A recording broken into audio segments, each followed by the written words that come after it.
Thunder cracked, a jagged tear across the bruised sky. Rain lashed against the towering windows of St. Jude's Hospital, mirroring the tempest brewing within Maya Laurent. She hurried through the automatic sliding doors, her sleek, confident stride belying the shadows that still danced in her eyes. Her daughter Lily, a delicate porcelain doll with an unyielding grip, clutched Maya's hand. The camera lingered on a faded scar, a thin white line on Maya's wrist, a phantom limb of a past she'd meticulously buried. Some storms weren't just outside, some drowned you from within. And Maya? She'd been drowning for years, a silent struggle beneath a composed surface. Dr. Nathan Wright, now a renowned pediatric surgeon, sat in his pristine office, the sterile scent of antiseptic clinging to the air. He flipped through Lily's file, his gaze clinical, professional. But when he reached the demographic page, his eyes lingered a second too long on the name Maya Laurent. Something nagged at him, a faint, disquieting whisper from a forgotten dream. "Her condition is stable," Nathan stated, his voice smooth, unhurried. "But donors are unpredictable. Any family history we should note? Genetic predispositions, perhaps?" Maya's breath hitched. Family history? Oh, if only he knew. The irony was a bitter taste on her tongue. "Number just me," she managed, her voice carefully neutral, a practiced defense. He nodded, a flicker of something unreadable in his eyes. As she left, his gaze followed her, like a man chasing a half-remembered dream, a fleeting image just beyond his grasp. "You are not backing out, Maya Laurent." Vanessa, Maya's ride-or-die best friend since their awkward teenage years, tugged Maya's arm with a ferocity that belied her slender frame. "It's our 10-year reunion. Besides, aren't you even a little bit curious to see the pathetic state of our former tormentors?" Maya sighed, a familiar weariness settling in her bones. "I'm not the same person, Van. They won't even recognize me." "Exactly," Vanessa grinned, her eyes sparkling. "That's the whole point, isn't it? To show them the phoenix you've become." The moment Maya walked into the brightly lit ballroom of the Manchester Grand Hotel, a hush fell. The air thickened, charged with unspoken recognition. Now slim, radiant, a far cry from the fat girl they'd once relentlessly mocked. Maya moved with a quiet power that commanded attention. Conversations sputtered, glasses clinked nervously. Tasha Vance, Nathan's obsessive ex-girlfriend, her face a mask of calculated perfection, dropped her champagne glass with a sharp shatter that echoed through the sudden silence. And Nathan? Across the room, amidst a cluster of former classmates, his pulse spiked. That walk, that subtle tilt of her chin, the way she held herself, a blend of vulnerability and defiance. He knew her. Every curve of her back, every whisper of her scent, was etched into the deepest recesses of his memory. Later, the air thick with the scent of old money and cheap nostalgia, Nathan cornered her near the panoramic balcony overlooking the city lights. His voice was rough, a low growl that vibrated through her. "Who are you really?" he demanded, his eyes boring into hers, seeking answers to questions he hadn't even formulated yet. Maya's mask slipped, just for a second, a flicker of raw pain, of desperate longing, of ancient betrayal. But it was enough for Nathan to see the girl he'd loved, the girl he'd never forgotten, beneath the polished facade. He reached out, his hand hovering inches from her face, as if to trace the contours of a ghost. A sudden, jarring cough broke the spell. Madame Denise Dubois, a flamboyant and notoriously eccentric socialite, stumbled past them, clutching her chest. "Oh, my dear," she wheezed, her eyes wide with fear. I don't feel so well."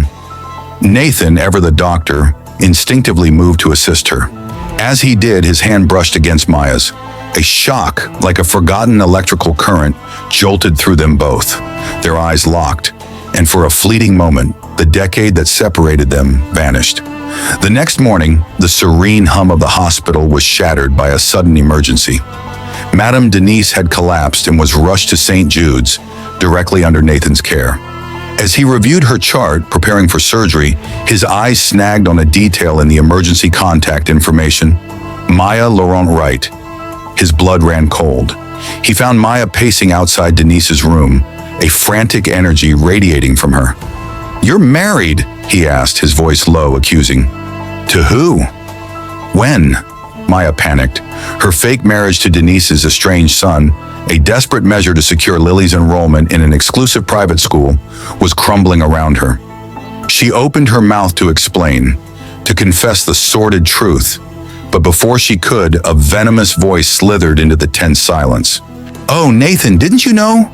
Tasha Vance, a triumphant smirk twisting her perfectly painted lips, emerged from the shadows. "She's been lying to everyone." Her gaze, sharp and malicious, raked over Maya. "She's not who she pretends to be. She never was." A dizzying flashback assaulted Maya. The dingy lawyer's office, the nervous, shifty-eyed man introduced as Denise's son, the stack of papers, the signature that had felt like signing away a piece of her soul. A paper marriage, a desperate act to protect Lily, to give her the stability and opportunities Maya had never had. Nathan's jaw tightened. The pieces were starting to connect, forming a picture he desperately didn't want to see. The elusive woman from his past, the sudden appearance of a child, the strange, fleeting recognition. Suspicion, cold and sharp, began to curdle in his gut. Driven by a desperate need for answers, Nathan, utilizing his medical connections, ran a DNA test in secret. He found a stray hair of Lily's on one of her toys left at the hospital, a seemingly innocuous detail. The agonizing wait for the results was punctuated by sleepless nights and haunted memories. When the results finally arrived, confirming beyond a shadow of a doubt that Lily was his daughter, a blinding rage consumed him. He stormed into Maya's apartment, the pristine white walls seeming to mock his shattered world. "You kept my daughter from me," he bit out, his voice raw with betrayal, his eyes blazing with a pain that mirrored her own. Backed into a corner, with nowhere left to run, Maya finally snapped. Years of suppressed anger, of silent suffering, erupted like a volcano. "You left me," she screamed, her voice hoarse with emotion. "I wrote you letters. I called. Your family blocked me. I was alone, pregnant, and you were off playing genius doctor while I scrubbed floors to feed her. Do you have any idea what that was like, Nathan? To be cast aside, to be invisible, while you lived your perfect life?" Nathan staggered backward as if struck. The accusations, sharp and cutting, pierced through his carefully constructed world. He never got those letters.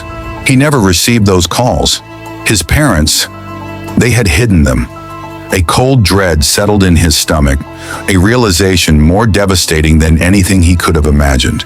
His parents, the pillars of his moral universe, had orchestrated this elaborate, cruel deception. The annual St. Jude's Charity Gala glittered with opulence and deception. Nathan, still reeling from Maya's confession and the horrifying revelation about his parents, moved through the crowd in a daze. Tasha, ever the predator, slithered to his side, a saccharine smile on her lips, a malicious glint in her eyes. She expertly spiked his drink, her plan to comfort him later, to finally claim him as her own, taking shape in her twisted mind. But Maya, ever watchful, spotted the subtle slur in Nathan's speech, the slight disorientation in his eyes. Her heart leaped into her throat. Instinct, stronger than any lingering resentment, took over. She grabbed his arm, her grip surprisingly firm, and dragged him away from the crowded ballroom, through a deserted service corridor, and into a quiet, secluded alcove. In his feverish state, his words slurred and indistinct, Nathan murmured, "I loved you, Maya, even when you thought I didn't."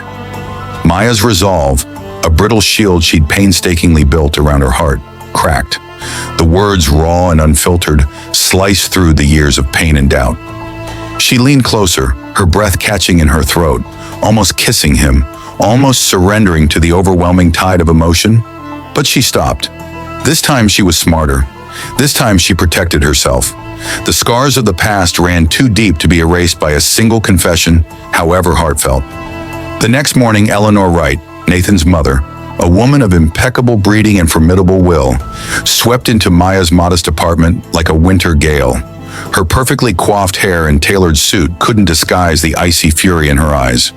"Stay away from my son," Eleanor demanded, her voice low and menacing, a stark contrast to the elegant setting. "You've caused enough trouble. He deserves a clean slate, a proper family, not this." Her gaze flickered dismissively towards a child's drawing tacked to the refrigerator. But before Maya could respond, before she could even summon a retort, Nathan stepped into the apartment, his face a mask of cold fury. He had followed his mother, his suspicions confirmed by her hurried, secretive departure from the family estate. "You hid my child!" Nathan's voice resonated with a chilling calm that was far more terrifying than any shout. "You lied to me for years, and now you dictate who I love?" Eleanor crumpled, her carefully constructed facade shattering like glass. The truth, raw and undeniable, hung heavy in the air. She had orchestrated Maya's exile, intercepted their letters, manipulated Nathan's life, all to push him towards Tasha's family fortune, to secure her son's proper future. The weight of her deceit, the decade of lives she had twisted and broken, finally crushed her. The fallout was immense. The scandal rocked the prestigious Wright family, their carefully curated image crumbling under the weight of Eleanor's revelations. Nathan, disgusted and heartbroken, cut ties with his parents, leaving the opulent family estate for a smaller, more humble home. He began the arduous process of rebuilding his relationship with Maya, and more importantly, with Lily. Maya, however, was wary. The years of betrayal had left deep wounds. She allowed Nathan into Lily's life, witnessing his genuine joy and devotion as he navigated the unfamiliar waters of fatherhood. He read Lily bedtime stories, took her to the park, and attended her school plays, his presence a comforting, if sometimes awkward, constant. Tasha, stripped of her carefully planned future and exposed as a manipulative schemer, became a pariah within their social circle. Her desperate attempts to sabotage Maya and Nathan further only solidified their bond, transforming their fragile truce into a united front against her malice. One evening, as Nathan tucked Lily into bed, he found Maya sitting by the window staring out at the city lights. He sat beside her, the silence between them comfortable, yet filled with unspoken words. "I know it's not easy," he said softly, "but I'm not giving up, Maya. I want to earn your trust back. I want to be a real family for Lily, for us." Maya turned, her eyes searching his, seeking honesty, seeking remorse.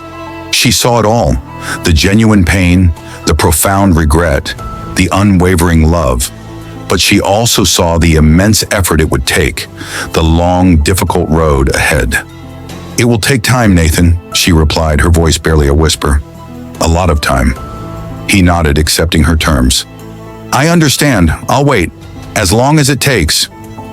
The legal battle for custody of Lily was inevitable. Eleanor, desperate to regain some semblance of control and protect the family name, hired the most ruthless lawyers in the city. She painted Maya as a gold digger, a deceitful woman who had trapped her son. But Nathan stood firm, his testimony unwavering. He exposed his mother's manipulation, presenting the intercepted letters and phone records as irrefutable evidence of her decade-long deception. The court, swayed by his sincerity and the overwhelming evidence, granted Nathan shared custody, with Maya retaining primary guardianship. It was a victory, but a bittersweet one. Maya started her own business, a small but thriving boutique that showcased her unique design aesthetic. She poured her creative energy into it, finding a sense of purpose and independence she hadn't realized she craved. Lily flourished, surrounded by the love of both her parents, her laughter a balm to their wounded souls. Nathan, no longer driven by the need for his parents' approval, embraced his role as a father, finding a fulfillment in it that surpassed any professional achievement. He dedicated more time to pro bono work at St. Jude's, helping underprivileged children, a quiet act of redemption for the years he'd been oblivious to his own daughter's struggles. One rainy afternoon, as Maya was leaving her boutique, she noticed a familiar figure across the street, huddled beneath a large umbrella. It was Eleanor, her posture slumped, her once proud demeanor replaced by a fragile vulnerability. Their eyes met across the bustling street. There was no defiance, no anger in Eleanor's gaze, only a deep, profound sadness. Maya felt a pang of something akin to pity, a flicker of understanding for the desperate woman who had made such terrible choices. A few weeks later, a package arrived at Maya's apartment. Inside, carefully wrapped in tissue paper, was a small, exquisitely carved wooden bird, a replica of a toy Lily had admired in an antique shop. There was no note, but Maya knew who it was from. The unseen threads of family, though stretched and frayed, were not entirely broken. Years passed. Lily grew into a bright, compassionate young woman, thriving in the love and stability her parents had fought so hard to create. Nathan and Maya, though never formally remarried, built a life together that was rich in respect, understanding, and an enduring love forged in the fires of adversity. Their relationship wasn't a fairy tale, but it was real, built on shared experiences and a profound appreciation for the family they had almost lost. One warm summer evening, as they watched Lily graduate from medical school, following in her father's footsteps, Maya leaned her head on Nathan's shoulder. The city lights twinkled around them, a tapestry of 1,000 dreams. The scars remained, both visible and invisible, reminders of the storms they had weathered. But they were no longer drowning. They were floating together on the calm waters of a hard-won peace. The future remained unwritten, a blank page waiting for their story to unfold. And for the first time in a very long time, Maya looked forward to writing it, hand in hand with the man who had once been her greatest pain and was now her greatest strength.